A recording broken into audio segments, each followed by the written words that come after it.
मैं अपनी आत्मा तुझे सौंपता हूँ। और कितने लोगों को विश्वास है कि यीशु मसीह मारा गया, गाड़ा गया और तीसरे दिन मुर्दों में से जी उठा, और जितने उस पर विश्वास करते हैं वो भी जी उठेंगे उसी के साथ। हालेलुया। एक क्वेश्चन जो मैं आपसे पूछना चाहता हूँ कि दुख के समय, मुसीबत के समय आप अपनी आत्मा किसको सौंपते हो? रियली? सच में? आप दुख के समय, जब आपके साथ फेमाइन में, अकाल में, जब आपके पास डिप्रेशन में, परेशानी में, एंजाइटी में, आप अपनी आत्मा किसे सौंपते हो?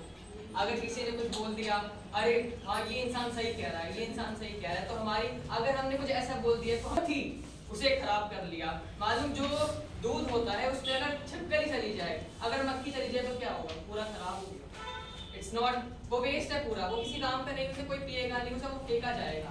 पर वो जो दूध होता है एकदम वाइट होता है। तो ऐसा है कि जब हम अपने आप को प्योर रखते हैं, जब उसकी उपस्थिति में रखते हैं और जब अपनी आत्मा उसको सौंपते हैं, यीशु मसीह ने भी एंड तक अपनी आत्मा को परमेश्वर को सौंपा, खुदा को सौंपा कि उन्हें पता था, उन्होंने किसी इंसान को अपनी आत्मा नहीं सौंपी और किसी व्यक्ति को नहीं सौंपी, पर किसे? पिता को। क्योंकि पिता जो है वो है सबसे सेफेस्ट प्लेस।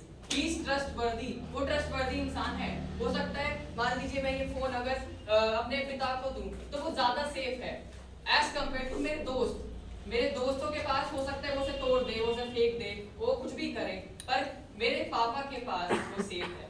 क्योंकि मेरे पापा को और मुझे अपने पापा पर मुझे ट्रस्ट है, मुझे विश्वास है कि नहीं, और मेरे पापा उस चीज को, मेरा फोन जो है वो सेफ है, वो कहीं जाएगा नहीं, गुम नहीं होगा, क्योंकि मेरा ट्रस्ट है उस पिता पे, मेरा ट्रस्ट है। क्या आपका ट्रस्ट है उस पे?